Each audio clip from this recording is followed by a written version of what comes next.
After World War II, the United States emerged as an undisputed global superpower. Its economy boomed, its military stretched across oceans, and its ideology of democracy and capitalism became the global default. It rebuilt Europe through the Marshall Plan, secured strategic influence through NATO, and exported its values via Hollywood, Coca-Cola, and universities. At the same time, China, devastated by civil war, Japanese invasion, and internal upheaval, took a radically different path. In 1949, Mao Zedong declared the founding of the People's Republic of China, setting it on a rigidly communist course marked by isolation, state planning, and cultural purging.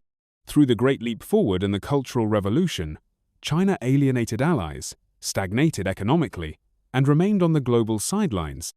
By the 1970s, the gap between the two nations was enormous. The United States enjoyed unrivaled soft power and economic might, while China's GDP was less than 5% of America's. But in 1978, everything began to change. Deng Xiaoping, Mao's pragmatic successor, quietly steered China away from ideological rigidity and toward market reforms under a model he called socialism with Chinese characteristics. Instead of lecturing the world, China began studying eye-opening to foreign investment, allowing private enterprise, and slowly integrating with global trade networks. These reforms laid the foundation for China's economic miracle, one built not on ideology but on discipline, patience, and a long-term vision.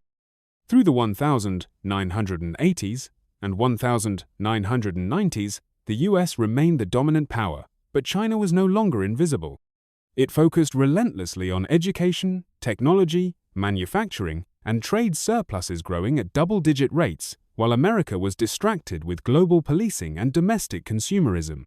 In 2001, China joined the World Trade Organization, a pivotal moment that fully integrated it into the global capitalist system. While US corporations chased cheap Chinese labor for profit, China quietly used that demand to build a manufacturing empire. It did not try to replace American leadership outright. It simply became indispensable to the world's economy. By the 2010s, the shift was no longer silent. China overtook the US in purchasing power parity, PPP, in 2014, a symbolic and economic milestone. It became the world's largest exporter and second-largest economy, with companies like Huawei, Alibaba, and TikTok challenging American tech giants. But perhaps more importantly, China had mastered the art of political goodwill. It offered loans instead of lectures, infrastructure instead of ideology. It didn't care about your governance, it just wanted to build your roads, your dams, your ports. This model, crystallized in the Belt and Road Initiative, launched in 2013, made China a global builder. In countries like Kenya, Pakistan, Laos, and Ethiopia, Chinese projects rose rapidly, while US aid remained conditional, slow, or absent. As China expanded its footprint, the US began to stumble. The wars in Iraq and Afghanistan cost trillions and drained diplomatic credibility. The 2008 financial crisis exposed systemic flaws. The 2010s saw rising political polarization, racial unrest, mass shootings, and a widening gap between the American dream and the American reality. By 2021, the chaotic withdrawal from Afghanistan and the January 6 Capitol riots sent a global message.